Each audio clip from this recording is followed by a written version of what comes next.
ಭಕ್ತರೇ, ನನ್ನ ಜೀವನದಲ್ಲಿ ನಡೆದ ಒಂದು ಘಟನೆ ಇಂದಿಗೂ ನನಗೆ ಅರ್ಥವಾಗುವುದಿಲ್ಲ.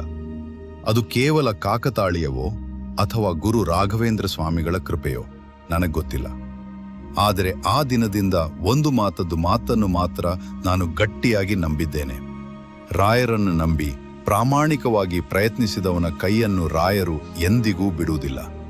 ಇದು ನನ್ನ ಜೀವನದಲ್ಲಿ ನಡೆದ ಪವಾಡದಂತಿರುವ ಒಂದು ಅನುಭವ. ಕೆಲವು ವರ್ಷಗಳ ಹಿಂದೆ ನನ್ನ ಜೀವನ ತುಂಬ ಕಷ್ಟದಲ್ಲಿತ್ತು. ಕೆಲಸ ಇರಲಿಲ್ಲ, ಮನೆಯಲ್ಲಿ ಆರ್ಥಿಕ ಸಮಸ್ಯೆ, ಒಂದು ಕಡೆ ಸಾಲದ ಒತ್ತಡ, ಇನ್ನೊಂದು ಕಡೆ ಮನೆಯವರ ಚಿಂತೆ. ಎಷ್ಟು ಪ್ರಯತ್ನ ಮಾಡಿದರೂ ಯಾವುದೂ ಸರಿಯಾಗಿ ನಡೆಯುತ್ತಿರಲಿಲ್ಲ. ಪ್ರತಿದಿನ ಬೆಳಗ್ಗೆ ಎದ್ದಾಗ ಒಂದೇ ಪ್ರಶ್ನೆ, ಇವತ್ತೇನಾದರೂ ಒಳ್ಳೇದು ನಡೀತಾ? ಆ ಸಮಯದಲ್ಲಿ ನನಗೆ ರಾಯರ ಮೇಲೆ ಭಕ್ತಿ ಇತ್ತು, ಆದರೆ ನನ್ನ ಮನಸ್ಸಿನಲ್ಲಿ ಒಂದು ರೀತಿಯ ನಿರಾಶೆಯೂ ಇತ್ತು. ಒಂದು ದಿನ ರಾತ್ರಿ ಮನೆಯಲ್ಲಿದ್ದ ರಾಯರ ಫೋಟೋ ಮುಂದೆ ಕುಳಿತು ನಾನು ಹೇಳಿದೆ, ರಾಯರೇ, ನನಗೇನು ಮಾಡಬೇಕೋ ಗೊತ್ತಾಗ್ತಿಲ್ಲ, ನೀವು ದಾರಿ ತೋರಿಸ್ಬೇಕು. ಅಷ್ಟು ಹೇಳಿ ಕಣ್ಣೀರಿನಿಂದ ಮಲಗಿಬಿಟ್ಟೆ.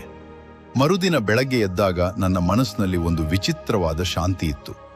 ಆ ದಿನ ನನಗೆ ಒಂದು ಸಂದರ್ಶನವಿತ್ತು. ನಾನು ಹೋಗಬೇಕೋ ಬೇಡವೋ ಎಂದು ಗೊಂದಲದಲ್ಲಿದ್ದೆ. ಯಾಕೆಂದರೆ ಹಿಂದೆಯೂ ಹಲವು ಸಂದರ್ಶನಗಳಿಗೆ ಹೋಗಿ ವಿಫಲವಾಗಿದ್ದೆ. ಆದರೂ ಏನೋ ಒಂದು ಒಳಗಿನ ಧ್ವನಿ ಹೋಗು ಎಂದು ಹೇಳಿದಂತೆ ಅನಿಸಿತು. ನಾನು ರಾಯರ ಫೋಟೋ ಮುಂದೆ ದೀಪ ಹಚ್ಚಿ ನಮಸ್ಕರಿಸಿದೆ. ನನ್ನ ತಾಯಿಯವರು ಮಂತ್ರಾಕ್ಷತೆ ಕೊಟ್ಟು ಆಗುತ್ತದೆ ಎಂದರು. ನಾನು ಮಂತ್ರಾಕ್ಷತೆಯನ್ನು ನೆತ್ತಿಗೆ ಸ್ಪರ್ಶಿಸಿಕೊಂಡು ಹೊರಟೆ. ಸಂದರ್ಶನದ ಸ್ಥಳಕ್ಕೆ ಹೋಗುವ ದಾರಿಯಲ್ಲಿ ನನ್ನ ಮನಸ್ಸಿನಲ್ಲಿ ಒಂದೇ ಜಪ, ಓಂ ಶ್ರೀ ರಾಘವೇಂದ್ರಾಯ ನಮಃ. ಸಂದರ್ಶನಕ್ಕೆ ಹೋದೆ. ಅಲ್ಲಿ ನನಗಿಂತ ಹೆಚ್ಚು ಅನುಭವ ಹೊಂದಿದ ಹಲವರು ಇದ್ದರು. ನನ್ನ ಆತ್ಮವಿಶ್ವಾಸ ಮತ್ತೆ ಕುಸಿಯಿತು. ನನಗೆ ಈ ಕೆಲಸ ಸಿಗುವುದಿಲ್ಲ ಎಂದುಕೊಂಡೆ. ಆದರೆ ಸಂದರ್ಶನದ ಕೊನೆಯಲ್ಲಿ ಒಬ್ಬ ಅಧಿಕಾರಿ ನನ್ನನ್ನು ನೋಡಿ, ನೀವು ನಾಳೆಯಿಂದ ಕೆಲಸಕ್ಕೆ ಬರಬಹುದು ಎಂದರು. ನನಗೆ ಒಂದು ಕ್ಷಣ ಏನೂ ಅರ್ಥವಾಗಲಿಲ್ಲ. ನನ್ನ ಕಣ್ಣಲ್ಲಿ ನೀರು ಬಂತು. ಅದು ಸಂತೋಷದ ಕಣ್ಣೀರಾಗಿತ್ತು. ಆದರೆ ಕಥೆ ಅಲ್ಲಿಗೆ ಮುಗಿಯಲಿಲ್ಲ. ಕೆಲಸ ಸಿಕ್ಕಿದ್ದರಿಂದ ನನ್ನ ಮನೆಯ ಸಮಸ್ಯೆಗಳು ನಿಧಾನವಾಗಿ ಕಡಿಮೆಯಾಗಬಹುದು ಎಂದುಕೊಂಡಿದ್ದೆ. ಆದರೆ ಕೆಲವು ದಿನಗಳ ನಂತರ ಮತ್ತೊಂದು ದೊಡ್ಡ ಸಮಸ್ಯೆ ಎದುರಾಯಿತು. ನನ್ನ ಕೆಲಸವೇ ಅಪಾಯದಲ್ಲಿತ್ತು. ನನ್ನ ತಪ್ಪೇ ಇಲ್ಲದಿದ್ದರೂ ಒಂದು ಸಮಸ್ಯೆಯಲ್ಲಿ ನನ್ನ ಹೆಸರು ಬಂದಿತ್ತು. ಕೆಲಸ ಕಳೆದುಕೊಳ್ಳುವ ಪರಿಸ್ಥಿತಿ. ಆ ರಾತ್ರಿ ಮತ್ತೆ ರಾಯರ ಮುಂದೆ ಕುಳಿತುಕೊಂಡೆ. ಈ ಬಾರಿ ನಾನು ಏನನ್ನೂ ಕೇಳಲಿಲ್ಲ. ಕೇವಲ ಹೇಳಿದೆ, ರಾಯರೇ, ಸತ್ಯ ನಿಮ್ಮ ಮುಂದೆ ಇದೆ, ನನಗೆ ಸರಿಯಾದ ದಾರಿ ತೋರಿಸಿ. ಮರುದಿನ ಬೆಳಗ್ಗೆ ನನ್ನ ಮೇಲಧಿಕಾರಿ ನನ್ನನ್ನು ಕರೆಸಿಕೊಂಡರು. ನಾನು ತುಂಬಾ ಭಯದಿಂದ ಅವರ ಮುಂದೆ ಹೋದೆ. ಆದರೆ ಅಲ್ಲಿ ನಡೆದದ್ದು ನನ್ನನ್ನು ಆಶ್ಚರ್ಯಕ್ಕೆ ಒಳಪಡಿಸಿತು. ನನ್ನ ಮೇಲೆ ಬಂದಿದ್ದ ಆರೋಪಕ್ಕೆ ಸಂಬಂಧಿಸಿದ ದಾಖಲೆಗಳಲ್ಲಿ ನಿಜವಾದ ತಪ್ಪು ಬೇರೆ ವ್ಯಕ್ತಿಯಿಂದ ಆಗಿತ್ತು ಎಂಬುದು ಗೊತ್ತಾಯಿತು. ನನ್ನ ಮೇಲಿದ್ದ ಅನುಮಾನ ಸಂಪೂರ್ಣವಾಗಿ ದೂರವಾಯಿತು. ನಾನು ಕೆಲಸದಲ್ಲಿ ಉಳಿದೆ. ಆ ದಿನ ಮನೆ ಬಂದ ಮೇಲೆ ರಾಯರ ಫೋಟೋ ಮುಂದೆ ನಿಂತು ಬಹಳ ಹೊತ್ತೊತ್ತೆ. ಅದು ದುಃಖದ ಕಣ್ಣೀರಲ್ಲ, ಕೃತಜ್ಞತೆಯ ಕಣ್ಣೀರು.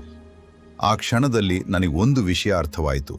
ರಾಯರು ಎಂದರೆ ಕೇವಲ ನಾವು ಕೇಳಿದ್ದನ್ನೆಲ್ಲ ಕೊಡುವ ಶಕ್ತಿ ಮಾತ್ರವಲ್ಲ, ಕೆಲವೊಮ್ಮೆ ನಾವು ಬೀಳದಂತೆ ಹಿಡಿದುಕೊಳ್ಳುವ ಶಕ್ತಿಯೂ ರಾಯರೇ. ಇಂದು ಕೂಡ ಆ ದಿನಗಳನ್ನು ನೆನಪಿಸಿಕೊಂಡಾಗ ನನಗೊಂದು ಪ್ರಶ್ನೆ ಬರುತ್ತದೆ, ನಿಜವಾಗಿಯೂ ಅದು ರಾಯರ ಪವಾಡವೇ? ಅದಕ್ಕೆ ವೈಜ್ಞಾನಿಕವಾಗಿ ನಾನು ಉತ್ತರ ಕೊಡಲು ಸಾಧ್ಯವಿಲ್ಲ.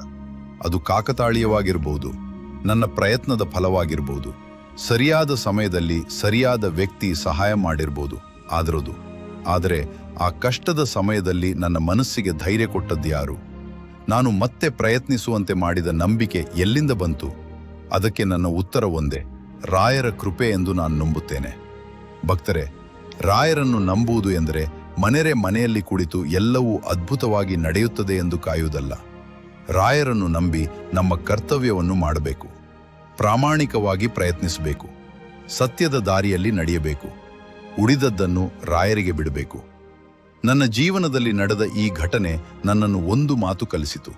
ರಾಯರು ನಮ್ಮ ಸಮಸ್ಯೆಗಳನ್ನು ಯಾವಾಗಲೂ ತಕ್ಷಣ ತೆಗೆದುಹಾಕ್ತಾರೆ ಎಂಬುದಿಲ್ಲ, ಆದರೆ ಆ ಸಮಸ್ಯೆಯನ್ನು ಎದುರಿಸುವ ಶಕ್ತಿಯನ್ನು ಕೊಡ್ತಾರೆ.